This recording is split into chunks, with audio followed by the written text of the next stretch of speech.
All right. David Richter, welcome to our podcast, The Kinetic Man. Looking forward to this conversation. We're going to talk a lot about real estate investing today. And as we've discussed before with real estate investing, there's highs and lows with real estate investing. David Goody and I just um, have been going through one of our real estate properties that just the tenant, or actually, the tenant was about to move in, and someone else broke in and just lit the house on fire. Uh, Oh, so yeah, so we've been dealing s- with that for the minor last da couple. minor damage. Yeah, just So minor it's only minor taken like a damage. year to resolve, but it's fine. Uh, No big deal. oh man, Yeah, that sucks. So sometimes we ask ourselves, why did we get into real estate? Have you ever Oh had that man. thought cross your mind as you've dealing with rental properties and tenants and stuff? Oh yeah. Oh man. Yeah, my background's real estate investing, and I was part of a company where we were doing lots of deals. We had about 100 rental units. 80 of them were like lease options. The rest of them were straight rentals. So yes, definitely have my share of those. But then also just in that company, we were doing about 25 deals a month in the single family space, but spending about 26 worth of deals out the door. So it's like, why are we doing this? So yes, I've had that exact same thought many times on this real estate journey. But yeah, it's definitely how I started out in the real estate game. Yeah, and David, let's get into it. Let's get into who Yeah, you are. One of the things that was really appealing to me about you and your book. So we run the Kinetic Man, and we have a lot of real estate investors just in our network. We're real estate investors, and a lot of dudes. What's fascinating to me is a lot of the men that we, that are part of our group. One of the big things we talk about is finances, and it's not finances so that we can, make more money and be super rich and all that. If that Yeah. happens, God bless you, and it's amazing. Really, most of the men's desire in the group is to create a line of income that allows them to spend more time with their family, to do things, to give them freedom to do the things that they truly want to do. good, But there's also a huge sense of, and we also recognize financially, that's number two reason people get divorced. And so like we're super focused on building marriages and in our group and just a holistic man. And I think what's fascinating to me is that a lot of people get into the real estate game with the hopes and the passion and desire of the dream to create a line of income that enables them to do the things that are most important. Real estate typically is not. I've not met a lot of dudes that are like, the most important thing in my life is real estate investing. Like I've not met that guy. They're right. out there, I'm sure, but that's not the guy that I hang out with. So I'm just curious, tell us who you are and really to round that out, why you wrote this book and why this profit first idea is so important, so critical to successful businesses and creating these, ultimately these dreams that we really have for ourselves. Well, first of all, I want to say I'm really glad we connected because that's exactly what I'm trying to do with Profit First. What you just talked about there is that I feel like finances hold so many people back from what really matters in their life, and we use it as a crutch and an excuse. So a lot of us weren't taught about money. A lot of us don't know how to manage it, let alone you get into the business world and it becomes more complicated than income and expenses on, your personal balance sheet, of life. So that for me is a big motivator because I felt like you asked me, to round it out why I wrote Profit First. I felt like when I first read Profit First after having a real estate background, and I definitely look like the numbers guy, but I don't. I didn't go to college for accounting, for finances. I'm not a bookkeeper, not a CPA, not an accountant, but I read Profit First, and that book really transformed my way of thinking about money and about cash and like that. And I also saw the potential that I could also share this message and other entrepreneurs would it would also click with them too, that it's simple. It's just a very simple concept to get your cash in order, which is usually the issues that most people face. And like, why do people get divorced? It's not because they've got an upside down balance sheet. They don't know if their balance sheet's upside down or if it's good or if it's bad or if they've got equity or not. It's like, it's the cash in the bank. Like, do we not have cash? Well, we're probably pretty stressed out. We have cash. We're feeling pretty great, and it's like that's how it dictates a lot of our life.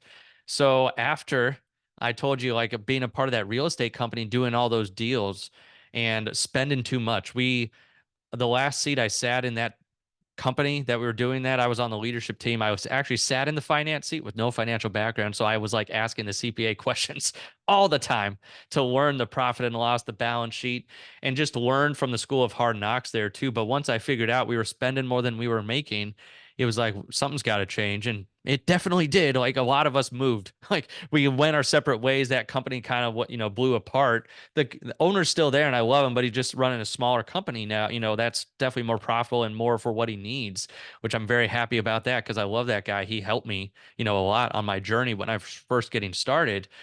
But that's where I moved across the country and saw the exact same things in all the groups I was going to. I was still a part of real estate masterminds and meetups and the RIAs and all that stuff. A lot of the people that were actually doing deals made money but felt broke, just like us. Where's all that money going? And that was to me very eye-opening. And that's where I helped a friend when I moved across the country to Richmond, Virginia. There was an investor there that I partnered up with, and his books were a mess. And I was just like, we got to fix this. Like, you have to know what you're running and like what's at least coming in, going out, and what you're keeping. And we got it cleaned up. I helped him do that just because of some of the skills I had acquired at that point.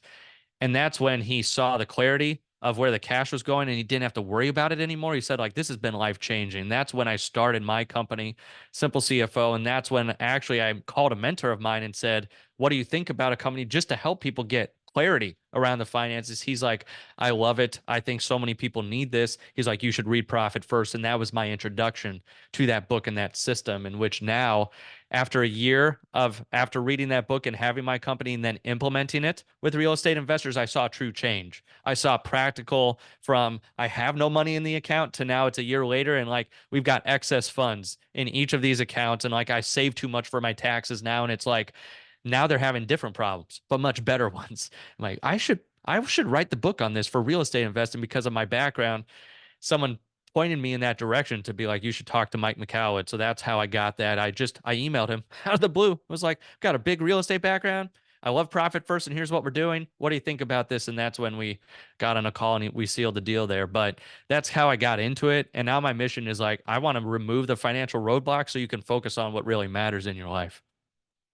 Dude, I love that. No, Stu has a question. I just want to repeat a line that you said that I wrote down, put stars all around it. Making money but feeling broke. Yeah. I do not. I think that for a lot of entrepreneurs, especially in the real estate space, I think that is like the mantra. Oh yeah. If you Big know time. if you're making money, even right. I Yeah. think I'm making money, but I feel like I'm broke. So I just wanted to Yes. highlight, like, I love that line. Stu, over to you. But that I just thought that was like I said, there's stars and check marks around that quote. That was beautiful. And that was us, right? Like we were in a stage where we were, flipping, 40, 50 houses a year. And it was just a roller coaster every single month. It was like, we had this deal lined up to close that would be funding the next deal. And then of course something happens. So it didn't close on Right. time. And then we were like Yeah.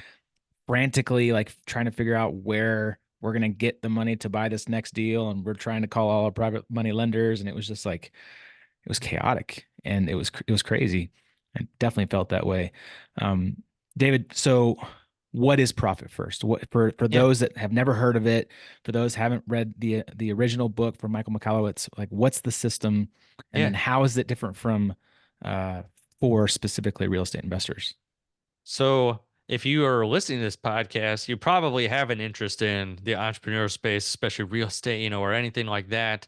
And that's where you probably have heard like the formula behind Profit First, because like Rich Dad Poor Dad says it a lot, and like other books like that say it. It's basically there's a formula. It's sales minus profit equals expenses, meaning I make a sale, I take my profit first, and then the expenses are there to grow it, to grow the business. And that's like the Profit First formula, which is the mindset behind it. But in, Rich Dad Poor Dad, he says, pay yourself first. Same exact concept. The richest man in Babylon, portion of all I have is mine to keep. Or the 7 habits. One of the habits of highly effective people is put first things first. And it's like in a for-profit business, the needs of the business is that it's profitable or otherwise you go under. So it's like we got to build profitability into it in a for-profit business.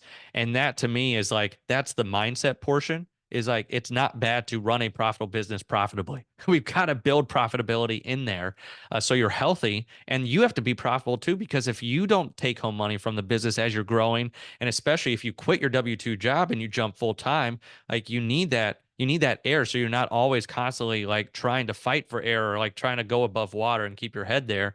Otherwise, you're just always making bad decisions. It's the decisions from fear rather than from your purpose. So it's like, I want to make sure that you can actually feel that, but that's just the mindset. But the system, that's why I love Profit First. And that's why I wrote Profit First for real estate investing, because I think it went a step further than Rich Dad Poor Dad and all those other books. It said, here's practical way to do it, which is literally the envelope method, but on steroids for business. It's using bank accounts instead of envelopes, and you literally are just naming every dollar that comes through your bank account. So you have an income account where all the money gets funneled into, then you set up different accounts to funnel all your income into. Like it might be profit, owner's comp, to pay yourself, and taxes, making sure you don't have big tax bill and you don't have money there for.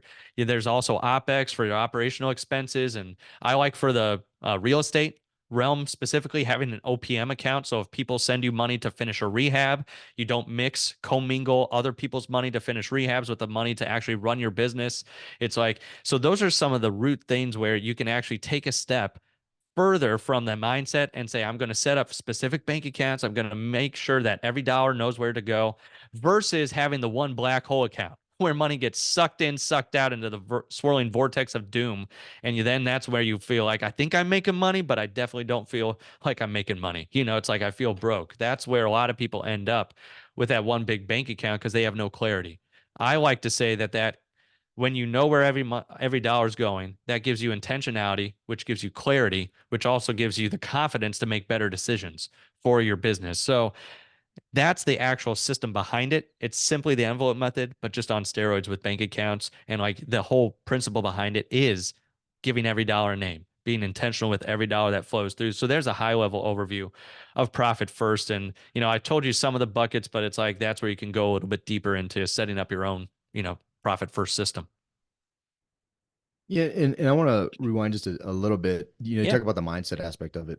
Why is this so difficult? I think a lot of people in our network have probably read this book, and they Yeah. still, I would argue, still feel the same. And a lot of times, Stu and I feel the same. And there's conversations that we have, even current day, like, okay, like we really need to get over this hump. Like every time we start a new business, we got like 7 businesses going right now. And every time we start a new business, I feel like we revert back to a mindset of not necessarily taking pay from that. And Yeah. it's just a curious thing that, and I can't name why I continue to fall into that trap, but I'm just curious, like why is this so difficult for entrepreneurs to really embrace, more than understand, but just embrace? Yeah. I think you get into a lot of the psychological aspects of money when you start asking those deeper questions like that. It's really, how is that person's relationship with money? If you had a background of faith, sometimes it was beat into us that money's dirty and being profitable. And it's like you feel bad, even if you are profitable, about taking money out. Or it could be that you are around a lot of great people that are givers or like that, like to give and do that type of stuff. And they almost feel like, you almost feel ashamed to say that I'm taking money out of my business, because shouldn't everything go back into the business? Shouldn't I keep growing it? Shouldn't I just invest in more employees? It's like some of that as well too. Or it's like, or you've got the extreme opposite end where you've got people that they only would have an owner's comp account and just taking the money out and like not thinking about anything else. But it's like a lot of people though, especially in the circles I run in, fall more on the other end. They're scared to take money out. Number one, the biggest reason I think, even beside the psychological reasons, is there's no clarity. How much can I really take out? Or am I going to hurt the business? Or like, is this going to affect marketing or payroll if I take something out?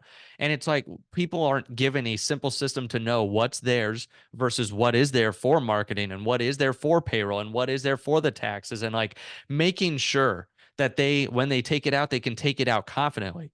That's where a lot of people stumble. They just don't know. They don't have a good system to even give them that blinking light that says, yeah, you're good. You're good to go. Or like, hold up, like something is wrong in the business. Why aren't you able to pay yourself enough? And like giving them lights like that too. So if you have a system, it's easier to then ask yourself the proper questions, which is what I love about this. I'm very much I want to give you the best questions to ask, not the answer. It's like, so that's where with the bank account, now you're asking yourself, if something ran out, like my owner's comp account ran out, why did it run out? Versus like, if I just have one big bank account, all the money's gone, where did it go? What are we going to do to survive? So it's like that's where I feel like a lot of people have that psychological and emotional tie to money, but then it's also they don't have a good system to know if it's their money or not. I would say that's a lot of it. And then I would say too, at least in Western culture, that it's almost like you need to pour every dollar into your business. You shouldn't be taking profit out until you're, bigger or further along, but they never tell you when, like when you should start. It's like then you're never in the habit. So you get really big and then I talk to you when you're at a couple million and you're like, I'm not paying myself enough. And this is why did I do this? And that's when we hear those things because we didn't build good habits when we were a young business owner or a smaller business, had a smaller business that we were running. So there's some of the reasons that I see in the marketplace. Yeah, for us, when we started our real estate businesses, we were still active duty in the Navy. And so we Okay. had, we had essentially a guaranteed paycheck the first and the Right. 15th of every single month. And so the thought of paying ourselves, paying from our business account into our personal bank accounts, there wasn't really a need there because Yeah. of just the active duty W-2 income from our military jobs. So what would you say to someone like this, right? Like what Yeah. would you say to somebody who's a full-time employee, has a W-2 income, makes pretty decent money, and it's just kind of like doing real estate on the side. Like it's a Yeah. side hustle. It's kind of they're building like wealth for longer term. What would you say to that person and just speaking to the mindset that you just kind of hit on about Yeah. like should you just continue to pay yourself or should you just put it all back in the business because you don't need it because you're a W-2 employee? Like what would you say to that?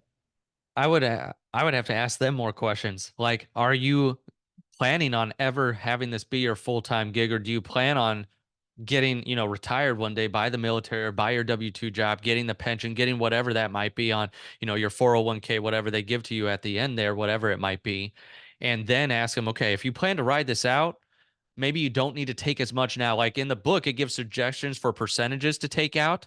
Maybe you do half of that, or maybe you do a quarter of it. But the whole principle is you start good habits as soon as possible. So if your plan is to exit from W-2 world or like, hey, we are going to retire from the military early or whatever it might be, then it's like, I want you to have good habits going into it. So maybe pay yourself a little bit now. And then as you get closer to that time, you want to exit, you start to inch up the percentage that you pay yourself.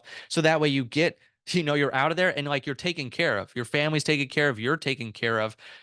We have to start thinking like business owners at some point. Like it can't, if you're not going to keep it a side hustle forever, then it has to be a business and it has to be thought of like a business owner would. And this is what healthy businesses do. You're also not like Facebook or, these Silicon Valley big tech companies that get venture capital behind them. So it is dependent on you being a good steward of your money as well, too. So it's like this is also for you to make sure that when you exit W-2 land, that you're being able to take care of yourself, your family, and the rest of the team as well.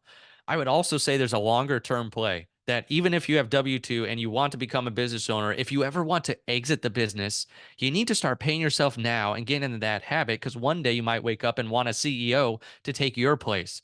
So start building in that CEO pay, and then you could just live off of distributions down the road if you've built in a profit account as well too. So it's like there's also the today term play, but there's also long term of, okay, if I want to eventually even exit this business and go and do other things, but still have a business that runs, I need to make sure I'm building that in. So I would ask the question of what they think their life is going to look like and still give them that I would still do something from owner and to pay yourself. It just will depend on what your goals are, how much that really is, and how long we ramp into the full amount. Yeah, I think that's fascinating, and I would recommend folks thinking about a side gig to read your book, specifically if it's in real estate, but to understand the profit Oh yeah. first, because I think, uh, what's fascinating to me is what I thought was, you talked about good habits. What I thought was good habits, or what I thought were good habits, was to take the money and reinvest in the business. I Mm, thought that was the good habit, right? yeah. And so I think having a baseline of understanding not only kind of, where do you want this business to go and asking some of those deeper questions on why am I even doing this? Why am I spending this time? But to actually, formulate a plan on what this looks like, what I want it to be, and then to actually put good habits toward it, real good habits towards Yeah. it. Because I'll tell you, it is, I would recommend anybody, no matter what size or what the side gig looks like, to create use this system, because at the end of the day, you are, no matter what it is you're doing, if you're taking action, you're creating habits, period. Yep. Yeah. And so for us, I would say it's something that we've had to really work through the bad habits. And I think if we started with the good habits, we Right. could now be in a completely different place. Our mindset would be different. Because like I Yeah. said, I still think we fight against the natural tendency to consider good habits. Hey, we just need to pour this back into the business to grow the Yeah. business. Well, ultimately, like you said, I love how you said it. When does that stop? Like what is the Right. number? Is there Yep. a magic number? There's not. You'll just No. continue to do it into perpetuity. Yeah.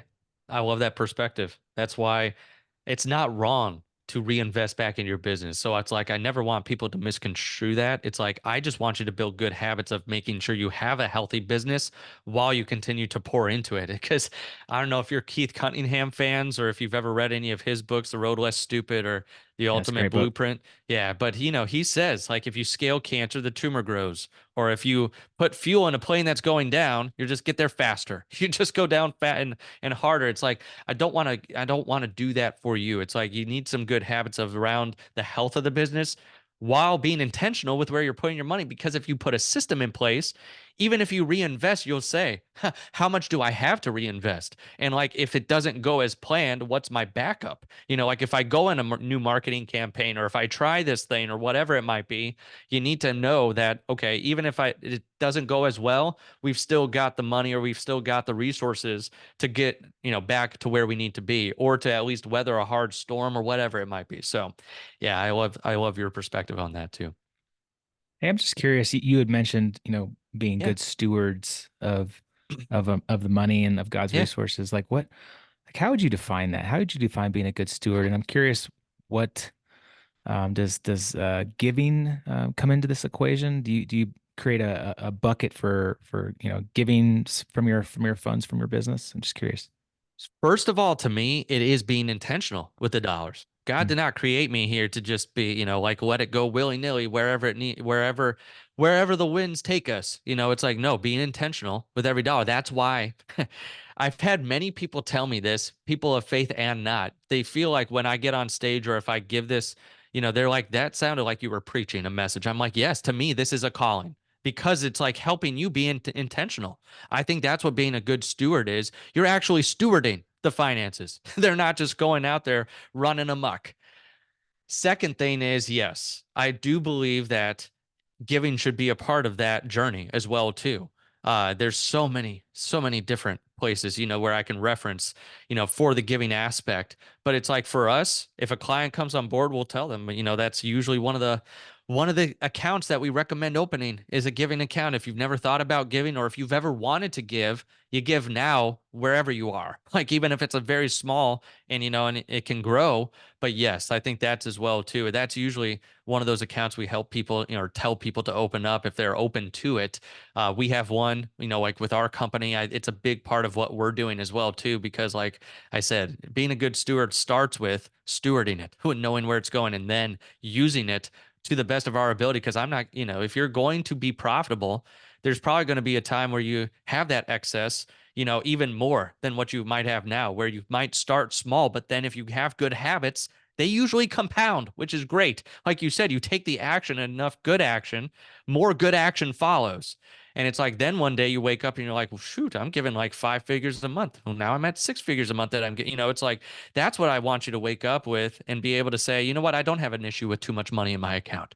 Like some Yeah, people have not a when problem. we've worked with them. Yeah. And it's like this is one of those things that I believe goes into stewardship as well, too. But yeah, and I think, to reference the Bible story when it talks about the talents, right? And stewarding Oh, the yeah. talents well. Big time. I mean, when you look what they did, they invested it, right? They made money off of the initial, I don't say gift, it wasn't a gift, but the initial responsibility they were Yeah. given. Yeah. They invested that money, and the one that was rewarded to him who much is given, much is expected. All that Yeah. stuff came from an investment that made it was a judicious use of the resources. It Yeah. wasn't, the guy that buried it, he was the last, and he was, what's given to him was taken and given to the guy who He who was made the scared. most, He was right? He was scared of the scared. master. And that's what most 100%. people are. They're scared of their money. They're scared of it. They don't know what to do with it or they don't have enough. And it's like, yeah, what a great illustration there. It's like just being very intentional with that dollar versus just burying it in your backyard and saying, I didn't know what to do with it, and like you're sitting at home on the couch the whole day, and like, or just going to work and not reinvesting into yourself. It's like, here's something that you can tangibly do. So yeah, sorry. Yeah. Yeah, that was No, that it's was a good great. It's great. illustration. Well, it was my, no, it was Yeah. Bible. I can't claim Yeah. credit for the good word. So, uh, I want to, so obviously amazing book, recommend everybody read it, dive into some of the, you have videos on your website, you have Yeah. different educational aspects. So I want to dive into the educational piece.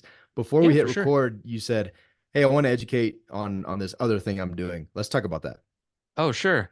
So fractional CFO. So what the heck is that? I actually run a company that implements profit first, but is also a financial leader. I'm not a bookkeeper CPA. Most people, when they get started, they need that. They need a bookkeeper for sure, and you need a CPA to file your taxes. But once you start making any amount of money, like even over six figures, like your first six figures, not net, but just gross, like usually people then have enough money to manage and to say, what the heck do I do with this? I just broke my first six figures as an entrepreneur. Then the bigger you get, the more that gets if you have bad habits in place. So what I've created is a company that is financial leaders, is someone that comes in to say, what is the bookkeeper doing and are they doing it correctly? Where's your cash going? Let's set up profit first. And here's a dashboard, which is like a GPS for like, okay, here's what all your numbers have been and here's where it's projecting that you are going. It's literally someone that leads that financial department. So if you're wanting to be more CEO of your company, that's when you hire a fractional CFO, someone who's part-time. You don't need a full-time person until you're like at the 10 million mark, or above that even. So that's where it's like, I wanted to bring that power of financial leadership to, because so many entrepreneurs hate the financial side, literally just usually would rather hit a nail with their head, than look at the finances or just something like that. So it's like, I'm trying to make it to where it's someone who can talk to you plainly, who can speak, but business owner, and not like most bookkeeper CPAs. They talk over you, under you, around you. It's like, this is what the business owner needs to know. This is where your cash is going, not speaking accountanese. That's where I also give the equation, like the parallel of a hospital. You've got the bookkeeper and the CPA working for the hospital, which is kind of like the IRS. Then you've got the bookkeeper as like the nurse, checking your daily stuff, making sure you're at least, functional. And then you've got like the CPA you send to a wing to cut your arm off, usually to send off your taxes or something. But then you've got the CFO who's like your private doctor, doesn't work for the hospital, works for you to say, is your health overall? Like, let's talk about your eating habits as well as your workout routine. Like, because I want to keep you out of the hospital as much as possible. And like those things need their time and place, but like, let's manage this as much as we can here. So that's what we're doing. And we call it laying the financial foundation with every business we work with. So number one, making sure we get profit first implemented, because if you know where your cash is going, that's already power back in your hands. We also make sure you have the right bookkeeper, whether it's they're already on your team and they need help and assistance, or if it's someone that we need to bring in for you, as well too, so you know where your numbers are. Because then we take you, if you don't know what a P&L and a balance sheet, a profit and loss, all that, what that is, like, we'll teach you that to be savvier. And if you do know, it's like making sure it's correct. Then, like I said, third thing we do with every company is that dashboard. It's like takes all those numbers and puts them into there, and to be able to say, where are you going? What are you making, spending, and keeping today? And are you on the right track to keep what you really want to from the business with whatever your goals are? And like, are all of our money decisions based around those goals that you have? And are you executing on them? So that's what we do as a financial leader. And I feel like fractional space is just becoming bigger as as entrepreneurs, and especially once COVID hit and Zoom land opened up a lot more. It's like more people are open to the fractional world, where you don't need full-time leaders a lot of the time when you first get started, but you might need leadership type help as you go on, on those gaps between, like startup and bookkeeper to full-time CFO, or, even COO and some of that stuff too, being fractional. So that's where I just want to at least educate people that that's out there. And if you're like, you need help, especially in an area that you don't like, try and get someone who knows that way and can talk to you on a very simple level as well too. So that's a little bit about what we do and just the fractional space in general. And I tell you what, the day that we decided to hand off all the bookkeeping to somebody else, to our CPS, our CPA does kind of Yeah. both the bookkeeping and the accountant stuff.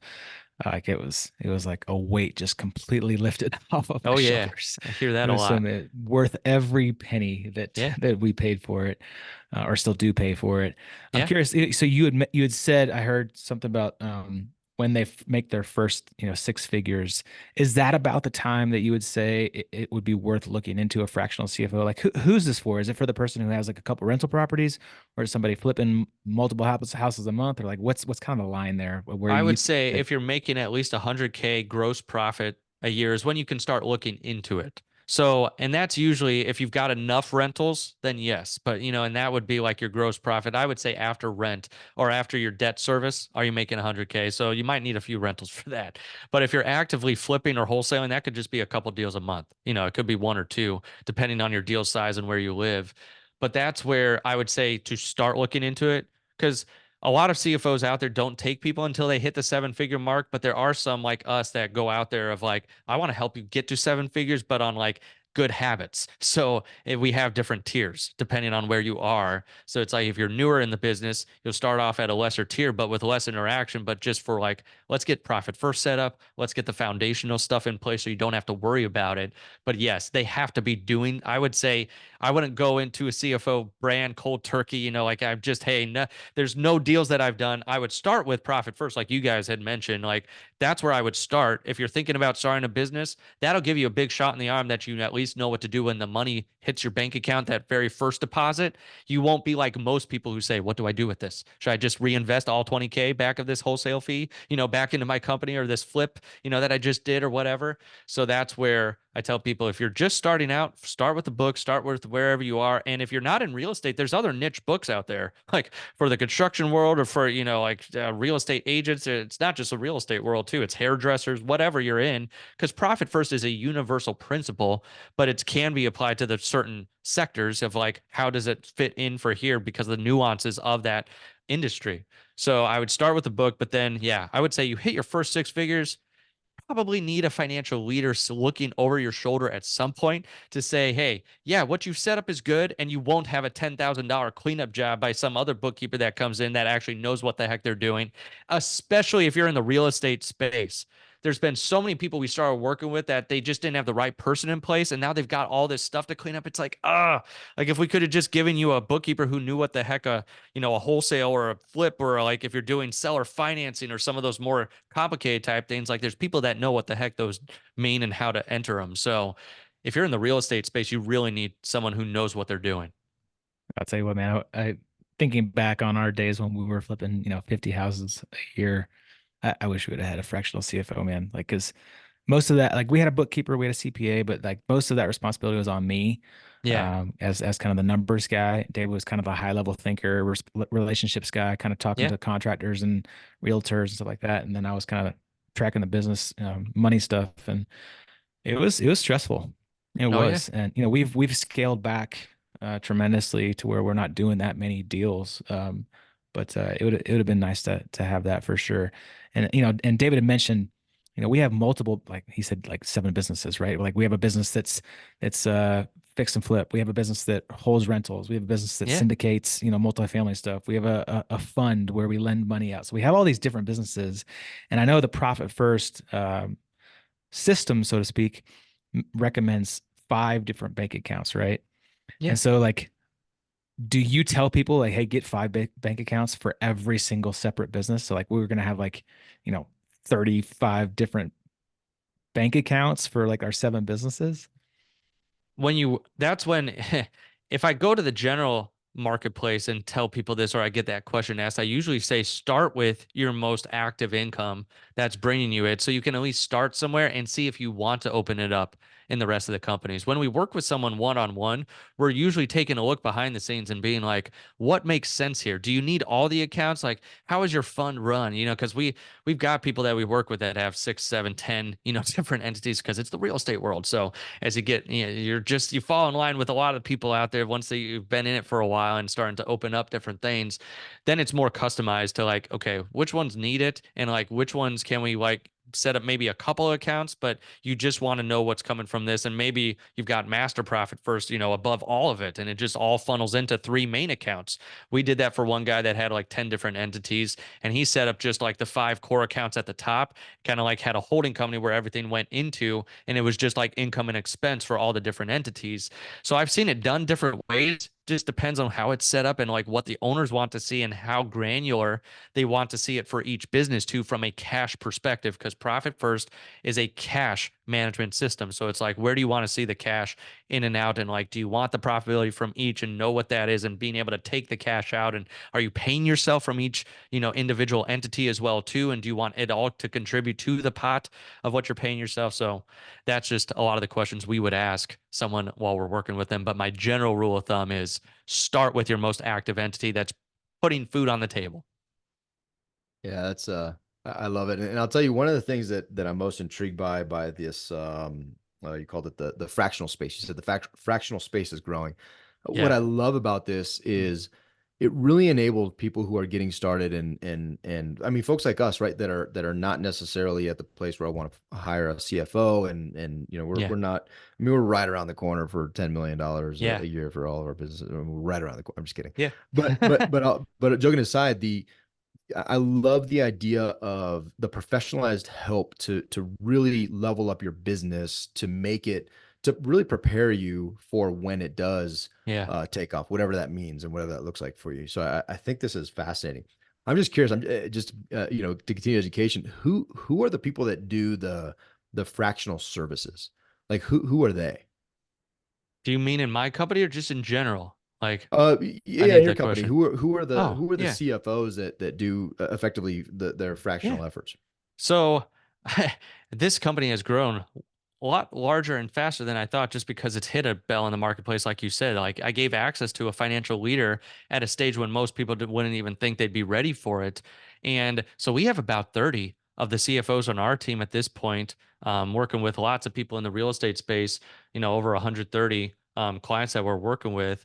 And a lot of the CFOs come from different groups that I'm a part of. I'm a part of some fractional CFO groups where we all get trained being fractional CFOs and just sharpening the axe. So I like those people a lot because they self-educate and they're growers and they have a growth mindset.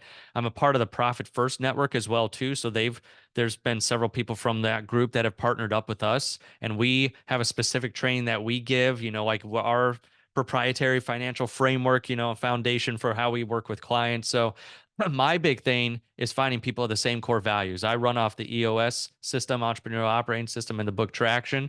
So it's like I've got my VTO, my vision traction organizer, and like here's my values, here's my 10-year goal. Like is this something that we align with first of all, and then from there it's here's the phases of becoming a CFO with us, like training and resources, then mentorship and guidance, one-on-one, and then actually working with our people, the people that are our clients, because I want them to feel the same care as if I was out there on the front line with you as well too. So get it from a lot of different areas and then just put them through a pretty rigorous process on the back end to make sure they're the right fit. Hey, I want to take a step back to kind of the beginnings of Yeah. David Richter in real estate. Where did you start? Like where did you start your real estate Yeah. journey, and what are you doing now, and where do you see yourself going in the future? So I read Rich Dad Poor Dad in college. Good friend gave me that book. That's where it started, because I had never thought differently than most people, go to school, get a job, go to work, all that stuff. So that's where I read that. Then from there, that's when I linked up with that company when it was a young company. About a year after college, linked up with them, and they were about 5 deals a month. So still a pretty decent sized company doing mainly wholesaling, but then they grew over the next 5 years to 25 deals a month. So that's where I cut my teeth. I bought some of my own properties through them and outside of them as well too. So I had some rentals of my own and some of those things that I did in real estate space. So I could actually get a taste of what the real estate world was like. I bought my first property before I had even linked up with them. Back then it was 2012, my first property. So it's like could take my pick, on the marketplace, HUD Home Store or the MLS, foreclosed houses still, in 2012. So that's where I got my first taste of it. But then what brought me down this road was what I told you about, was being in that finance seat, doing all those deals, not making any money, seeing it again with another one of my good friends that I partnered up with, Virginia, and like just helping him turn that around. Then I started this company Simple CFO with not even knowing what a fractional CFO meant when I first started it. I'm just like, I want to help people. I want to give them a clarity like I gave this guy because it was so transformational for him. Like, that's what I want to do. And then Profit First really helped me build a system around it too. As far as real estate goes too, I sold everything I have. I'm 100% in on Simple CFO. Like I said, this is a calling. People have said, why don't you branch out? And I'm like, I shoot all those squirrels dead. Like, no way. No shiny object, no running the I love squirrels, that, no, dude. none of that. I'm going deep, real deep with this. Like, I want to get this message out as hard and as loud and as possible out there because it's helped so many people. And when they really understand the core principle, it helps them with money just in general and really helps them to remove those roadblocks so they can be a better husband, better father, better wife, spouse, whatever roles and relationships you have in your life. It's like, if I can make money one less thing to worry about, that's what I want to do.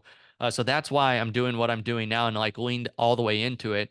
The only things I'll consider now are like if I do private lending, I still do that from time to time, like with the stuff that I have from the real estate world and from this business to make sure that I'm still touching it. But I like the private lending world a whole lot more now because that's a little bit more passive with the people that I've trusted over the 10 years of being in the real estate space.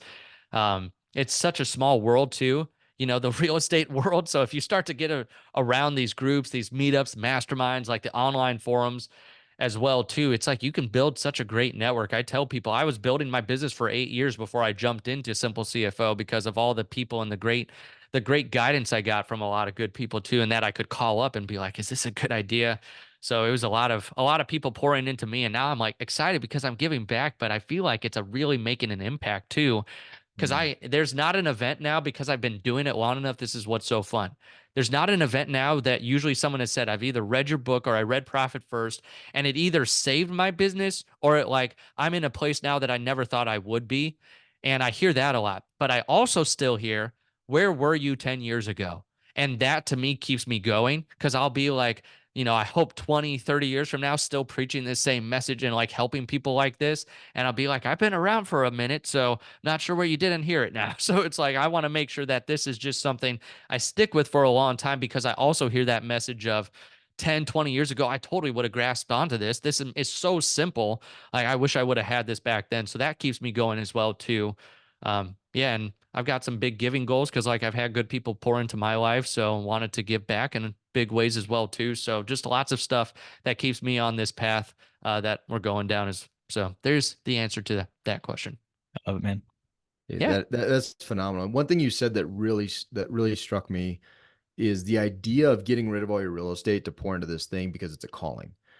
I think what's fascinating, especially in a lot of real estate circles, is this idea that, like one of the things that everybody says, what do the rich all have in common, right? They do real estate. And I think it's fascinating because it's so myopic in its view. And I think it finds it's a bias confirmation, right? It's a Right. bias Yeah. confirmation. It's Totally. like a reverse engineering, this idea of wealth and, well, what does every wealthy person do? Well, they all do real estate. It's such an oversimplification. And it really, I think, is deceiving people out of a calling. Yeah. And what I mean by that is if you're so stressed out about the real estate stuff and you're losing money and because you think it's the path because every wealthy person does real estate. So that must mean I'm going to get wealthy doing real estate. No, that's not, typically they're wealthy doing something, potentially a calling, and they invest in real estate to, but maybe save on some taxes or whatever. Yeah. Right. Yeah. And I mean, there's the number, the reasons that they do it are as numerous as the number of properties you can buy. Right. It's just a fascinating thing. But I love how you said, you're pouring in because it's a calling, it's a purpose, and you're giving back through this thing. And you also said, it wasn't lost on me, this thing grew way faster and is way bigger than I thought it would, right? Oh Well, dude, yeah. that's also indicative of your passion and placing it in the right place and serving your calling, and the provision comes. And so I just love how you I just want to that made a big impact on me, and I want to encourage you in this journey because it goes back to what we talked about earlier. I think you're giving access, and I think you're absolutely giving varsity level access to people who are not yet necessarily at the place where they want to be varsity yet. Yeah. And that is huge, man. That is so empowering, and it's a beautiful thing. And dude, I love it, man. I could, you're living, you could see somebody living in their calling and in their blessing and that blesses others, and it's a beautiful thing to see. So I just want to encourage you in that. Oh, I appreciate that. I've seen it enough now, like because I've had hard days. It's like I'm human too, and it's like this is not the end all be all. You still have to put in the time, the effort, even if you go down the profit first road.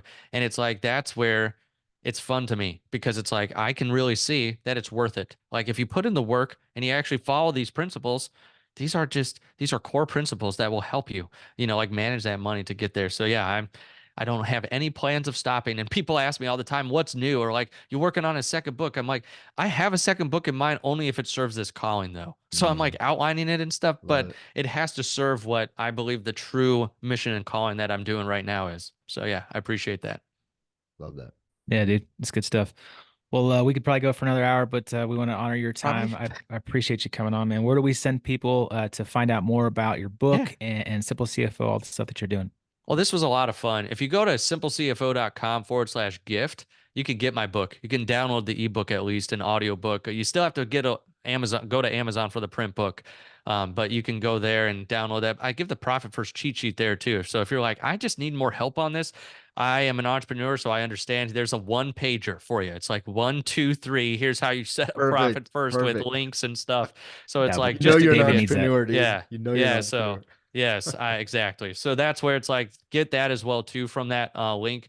But if you just go to simplecfo.com as well, that's where you can find our podcast. Like if you just want to hear stories of people that have taken that, like gone down this road and like implemented Profit First, you could get some of that as well too. I'm just trying to encourage people on their journey. And then the only other people I interview is people I trust that, have either a service I believe in or something that can really help the real estate investing community. So there you go, simplecfo.com, or if you add the /gift, you can get the downloads as well. That's awesome, man. Well, we'll put that in the show notes. David, this has been a fun conversation, man. I appreciate you coming on. Appreciate you educating our listeners, guys and gals. Hey, go read the book. Start implementing this stuff into your business. Go get the gift from his website. And hey, let's go take uncommon action. Be better real estate investors. Be better business owners. Thanks, David. Thank you. Thanks, See David. ya.